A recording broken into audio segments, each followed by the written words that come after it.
আসসালামু আলাইকুম সুপ্রিয় মাছ চাষি ভাই বন্ধুগণ, আশা করি সকলেই ভালো আছেন। তো আজকে আমরা আলোচনা করব শিং মাছ এবং গুলশা মাছ নিয়ে। কিভাবে শিং মাছ এবং গুলশা মাছ চাষ করবেন, রোগবালাই না হওয়ার জন্য কোন ওষুধটা দিবেন এবং মাছ ঘাটতি না হওয়ার জন্য কোন মেডিসিনটা দিবেন, মাছ তাড়াতাড়ি বড় হওয়ার জন্য কোন মেডিসিনটা দিবেন, এগুলো বিষয় নিয়ে। তো আশা করি ভিডিওটি সম্পূর্ণ দেখবেন মনোযোগ সহকারে, তাহলে বুঝতে পারবেন। আমাদের ঠিকানা হচ্ছে ত্রিশাল, ময়মনসিংহ। আমরা সারা বাংলাদেশে হোম ডেলিভারি দিয়ে থাকি অক্সিজেনের মাধ্যমে। তো আমাদের কাছে সকল প্রকার মাছের পোনা পাওয়া যায়। যদি কেউ ক্রয় করতে চান তাহলে স্ক্রিনে দেওয়া নম্বরে যোগাযোগ করুন। আমাদের কাছে গ্রোথ সম্পন্ন ভালো মানের পোনা রয়েছে। তো শুরু করা যাক মূল ভিডিও, স্কিপ না করে দেখতে থাকুন। তো বর্তমানে শিং মাছ এবং গুলশা মাছ সবচেয়ে বেশি লাভজনক একটি মাছ। তো আপনারা সকলেই জানেন, গুলশা মাছ 15টা 20টাই কেজিতে আনতে পারলে 700-800 টাকা কেজিতে বিক্রি হয়। যারা আমাদের থেকে মাছ নেয় তারা আমাদের কাছে বলে থাকে এবং আমাদের বাজারেও এই রেটই রয়েছে, আমরা জানি। তো আপনি যদি গুলশা মাছ চাষ করতে চান তাহলে ভালো একটি পুকুর সিলেক্ট করবেন। পুকুরের সাইডে যদি গাছপালা থাকে সেগুলো ডালপালা কেটে নেবেন। হাওয়া বাতাস লাগে এরকম জায়গায় একটা পুকুর সিলেক্ট করবেন। পুকুরের গভীরতা 4 ফিটের উপরে হতে হবে। 4 ফিটের উপরে 10 ফিট হলেও সমস্যা নেই, কিন্তু প্রাথমিক অবস্থায় আপনি 5 ফিট গভীরতা রাখবেন বা 4 ফিট। পুকুরে যদি কোনো রাক্ষসী মাছ টাছ থাকে তাহলে সেগুলোকে গ্যাস ট্যাবলেট দিয়ে মেরে ফেলবেন। আর পুকুর যদি শুকানো সম্ভব হয় তাহলে শুকিয়ে ফেলবেন। শুকানোর পর পুকুরের তলায় 400 থেকে 500 গ্রাম পরিমাণ চুন দিবেন। আর যদি পুকুর শুকানো না সম্ভব হয় তাহলে প্রতি শতকে গ্যাস ট্যাবলেট দেওয়ার পরে প্রতি শতকে 500 থেকে 600 গ্রাম পরিমাণ চুন গুলে ভালো করে ছিটিয়ে দিবেন। আর আরেকটি কথা, চুন দেওয়ার আগে প্রাকৃতিক খাবারের জন্য আপনি প্রতি শতকে 200 গ্রাম ইউরিয়া সার, 200 গ্রাম 3SP সার এবং 200 গ্রাম সরিষার খোল, এগুলো ভালো করে গুলে হিসাব করে প্রতি শতকে 200 গ্রাম পরিমাণ করে ছিটিয়ে দিবেন। এগুলো দেওয়ার পর আপনি চুন দিবেন।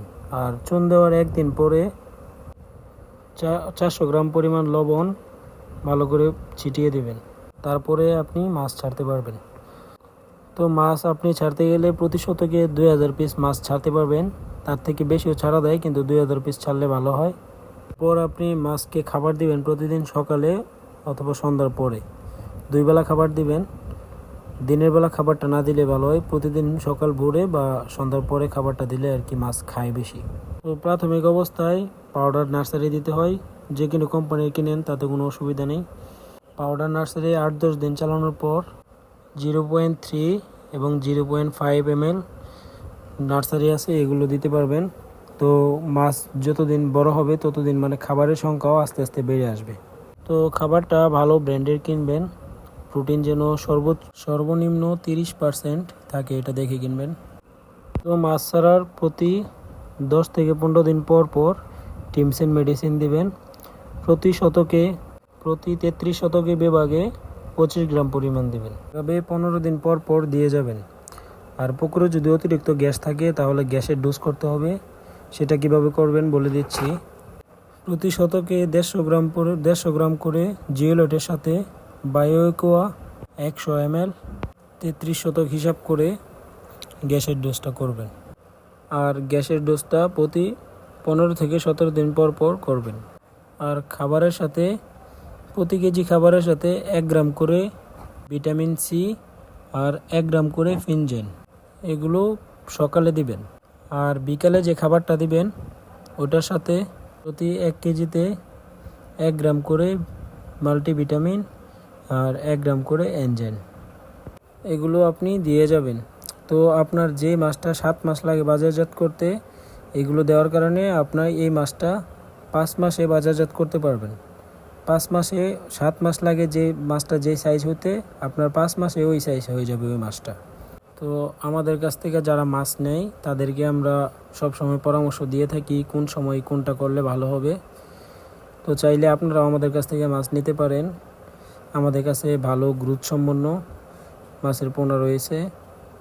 তো যদি কেউ নিতে চান তাহলে অবশ্যই স্ক্রিনে দেওয়া নম্বরে যোগাযোগ করবেন। আর মাছ দেওয়ার পর আমরা অবশ্যই যোগাযোগ রাখি। তো দেখা গেছে অনেকেই আছে বুঝেন না, নতুন, তাদের জন্য এটি একটি প্লাস পয়েন্ট। আমরা কিভাবে চাষ করবেন বা কোন সময় কি করলে ভালো হবে সব কিছু বলে দিয়ে থাকি। তো আমাদের কাছে সব ধরনের পোনা রয়েছে, নিতে চাইলে অবশ্যই যোগাযোগ করবেন।